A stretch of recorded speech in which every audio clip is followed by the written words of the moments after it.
BNP chairperson Begum Khaleda জিয়ার শারীরিক অবস্থা নিয়ে আরো খবর জানাতে বসুন্ধরার এভারকেয়ার হাসপাতাল এলাকা থেকে যুক্ত হচ্ছেন সহকর্মী আরিফুল ইসলাম। আরিফ, বেগম খালেদা জিয়ার শারীরিক অবস্থার বিষয়ে নতুন কোনো তথ্য পেয়েছেন কিনা জানাবেন। থানিয়া, এখন পর্যন্ত নতুন কোনো তথ্য নেই শারীরিক অবস্থার, তবে আমরা দেখেছি কিছুক্ষণ আগেই এই এভারকেয়ার হাসপাতালে ডিএমপি কমিশনার এবং কি পুলিশের মহাপরিদর্শক তারা কিন্তু প্রবেশ করেছেন এবং কি তার খোঁজ খবর, শারীরিক অবস্থার খোঁজ খবর নিতে এসেছেন। এর পাশাপাশি যদি বলি আমি, ঠিক মধ্যরাতে এয়ার অ্যাম্বুলেন্স, কাতার এয়ার অ্যাম্বুলেন্সটি পৌঁছে যাবে ঢাকা আন্তর্জাতিক শাহজালাল আন্তর্জাতিক বিমানবন্দরে এবং কি সেটা কিন্তু আমরা যতটুকু জানি যে তিনি ভোর 5টা বা 4টা নাগাদ তিনি লন্ডনের উদ্দেশ্যে ঢাকা ত্যাগ করবেন এবং কি তার সফরসঙ্গী 14 জন সদস্য রয়েছেন। তার মধ্যে ছোট ছেলের যিনি সহধর্মিণী আছেন, পাশাপাশি ডক্টররা আছেন। এই যে তাদের যে পরিকল্পনা বা এই তাকে বাইরে নিয়ে যাওয়ার যে সিদ্ধান্ত, সেটা কিন্তু আপনি জানেন যে চায়না থেকে মেডিকেল বোর্ড এসে প্রতিনিধি দল এসেছিল, যুক্তরাজ্য থেকে একজন ডক্টর এসেছিলেন। তাদের সলা পরামর্শেই তার যে শারীরিকের যে বিষয়টা, শারীরিক উন্নতি হয়েছে কিছুটা, যার কারণে আসলে তিনি সক্ষমতা রয়েছে তাকে দেশে বাইরে পাঠানোর, সেই সিদ্ধান্ত মোতাবেকই কিন্তু তাকে আজকে আগামীকাল ভোরে নাগাদ তাকে কিন্তু এই ঢাকা ত্যাগ করবেন। এছাড়াও যদি আমি বলি যে এখানে বিএনপির নেতাকর্মীরা তারা কিন্তু দেশের বিভিন্ন প্রান্ত থেকে এসেছেন এবং কি আল্লাহ তাআলার দরবারে হাত তুলে অনেকেই দেখেছি আমি দোয়া করতে, যাতে তিনি দ্রুত সুস্থ হয়ে আবারও দেশে ফিরবেন এবং কি তাকে বিদায় জানাতেও অনেকে কিন্তু এখানে এসেছেন। এখন যেটা হচ্ছে দোয়াশার বিষয়, সেটা হচ্ছে যে হেলিকপ্টারে নিয়ে যাওয়া হবে কিনা কিংবা বাই রোডে নিয়ে যাওয়া হবে কিনা, সেটার মধ্যে একটা ধোঁয়াশা রয়েছে।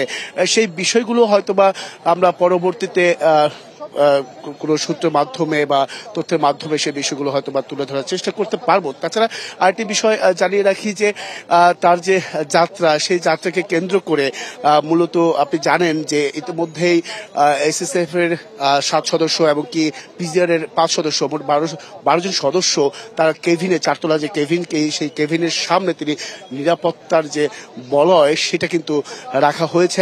নতুন এবং ফিরে আসা গ্রাহকদের জন্য নগদে চলছে ক্যাশব্যাক সহ প্রতিদিন হাজারো উপহার জেতার সুযোগ। হবে আশা আর ফেরা, সারপ্রাইজ সেরা। এবং কি আমরা যদি বলি যে এভারকেয়ার হাসপাতালের সামনে বিজিবি থেকে শুরু করে পুলিশ সদস্য সহ বিভিন্ন গোয়েন্দা সংস্থার কর্মকর্তারাও তারাও কিন্তু নিরাপত্তার কাজে কাজ করে যাচ্ছেন। এছাড়া আরেকটি বিষয় জানিয়ে রাখি যে এখনো পর্যন্ত যদি আমি বলি যে অনেকেই আসছেন তাকে দেখার জন্য, বিভিন্ন জায়গা থেকে নেতাকর্মীরা তাকে দেখার জন্য আসছেন, ভেতরে গিয়ে খোঁজ খবর নিচ্ছেন তার শারীরিক অবস্থা। সেই বিষয়গুলো কিন্তু আসলে আমরা এই প্রতিনিয়তই দেখে আসছি। এছাড়া আরেকটি বিষয় জানিয়ে রাখি যে এখানে তিনি যে লন্ডন যাচ্ছেন, সেই লন্ডনের পূর্বেও তিনি সেই যে হসপিটাল থেকে তিনি চিকিৎসা নিয়েছেন, সেই হসপিটালে যাওয়ার কথাও কিন্তু আমরা জানতে পেরেছি। সেটারও একটা সম্ভাবনা রয়েছে, সেটাও কিন্তু নিশ্চিত করে বলেননি তার যে ব্যক্তিগত চিকিৎসক আছেন ডাক্তার জাহিদ হোসেন।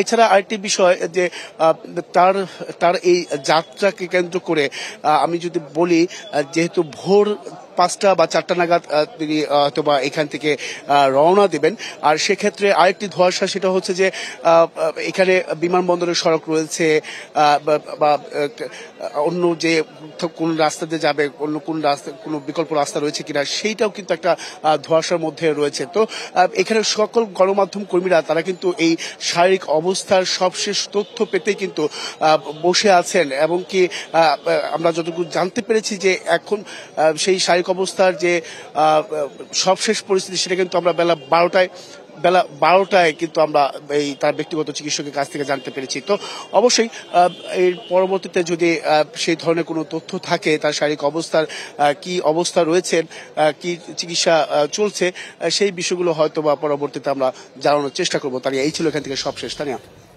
আরিফ, আপনাকে ধন্যবাদ যুক্ত থাকার জন্য।